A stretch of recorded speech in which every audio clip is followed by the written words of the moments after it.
最受美联储官员们关注的服务业通胀创1年来最大涨幅，年内最后一家大门恐继续敞开。另外，美国经济能承受5%的利率吗？ IMF 前首席经济学家罗格夫表示，美联储稳定通胀预期仍面临一场战斗，高利率将维持一段时间，但有一个明显的迹象会让涨势逆转。最后，我们观察到全球投资圈的搭档中，巴菲特加上蒙格可谓神仙级的组合。二人中，蒙格更为年长，如今99岁高龄，但其精力和思维敏捷度甚至超过很多年轻世代人群。在2024年1月1日，蒙格将迎来100岁寿辰。这位投资巨擘迈入100岁之年之前，交出了最后一份美股持仓名单。哈喽，大家好，欢迎来到我的财经老师说，带您用宏观经济解读世界金融市场。如果您也有不动产买卖相关问题，以及股市投资经验的看法分享，都欢迎留言或私讯我们。另外，我会不定期在社群贴文分享近期不错的房产物件和值得注意的类股以及投资个股。如果您也喜欢这样的内容，欢迎订阅我的频道，并打开小铃铛，这样才不会错过最新的影片通知哦。那我们就开始今天的节目吧。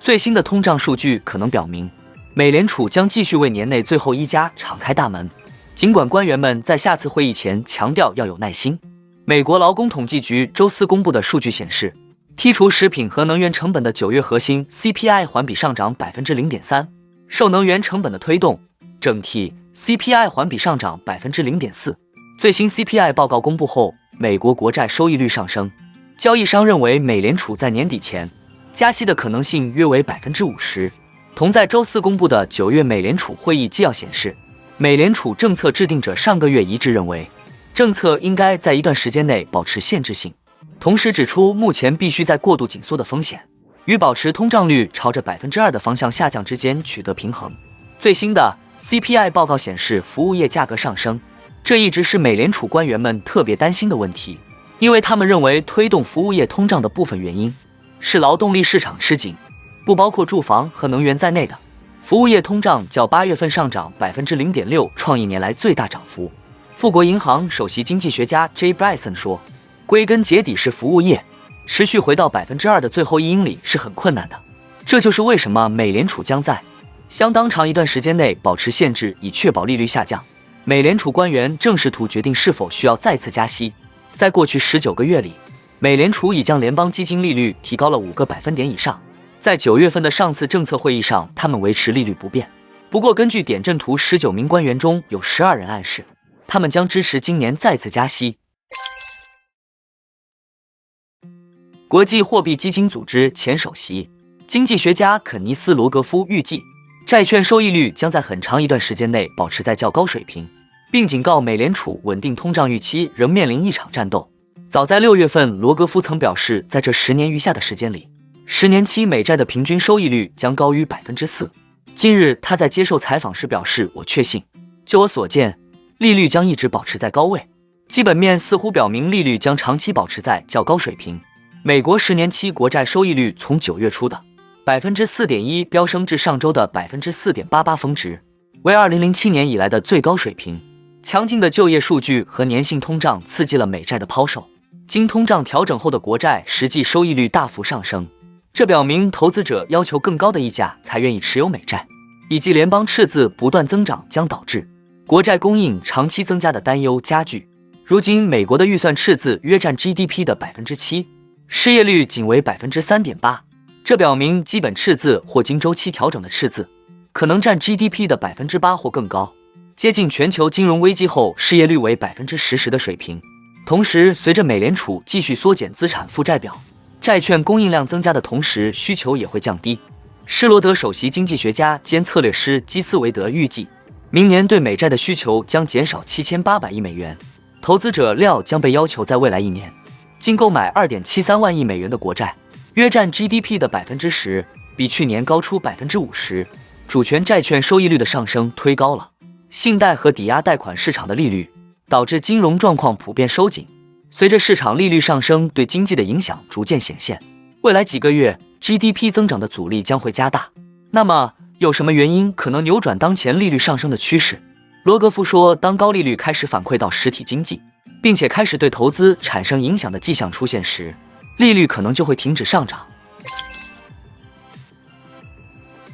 每日期刊公司提到，很多人关注巴菲特加上蒙格，通常会想到伯克希尔，这是二人对外投资的核心平台，资产规模超过1万亿美元。实际上，蒙格有一个专属于自己的藏宝箱。每日期刊公司是一家兼具报业和软件业务的公司，发行新闻类、法律类、不动产类、商业类报纸。该公司还提供各种广告信息服务，提供法律相关的案件管理软件系统服务。自1977年起，蒙格开始担任每日期刊的董事会主席。2022年3月卸任后，继续担任董事一职，并专注于该公司的投资事务。在10月12号，每日期刊公司披露了美股持仓明细，合计市值规模为 1.58 亿美元。虽然上述持仓规模远远不如伯克希尔的万亿级别组合，但其实蒙格个人持股的新生。蒙格曾在一次股东会上透露，他的投资风格深受费雪。这位20世纪初的美国经济学家之影响，持有股票的数量少而精，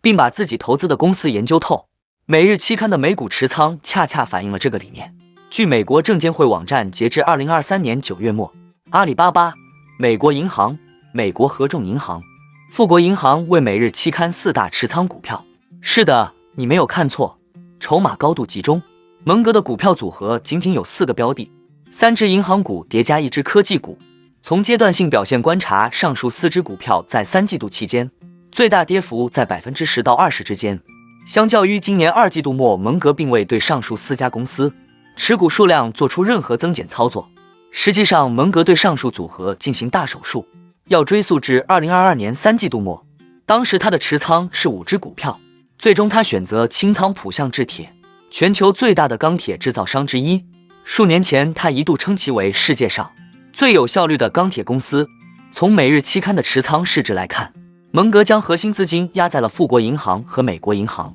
可见蒙格对扮演金融心脏角色的银行资产非常看好，并愿意与其长跑。2023年5月，他曾公开警告称，美国商业地产市场正在酝酿一场风暴。随着地产价格下跌，美国银行业充斥着不良贷款，但他也补充到，市场并不像2008年那样糟糕。可见他们偏爱传统资产，多少有些保守。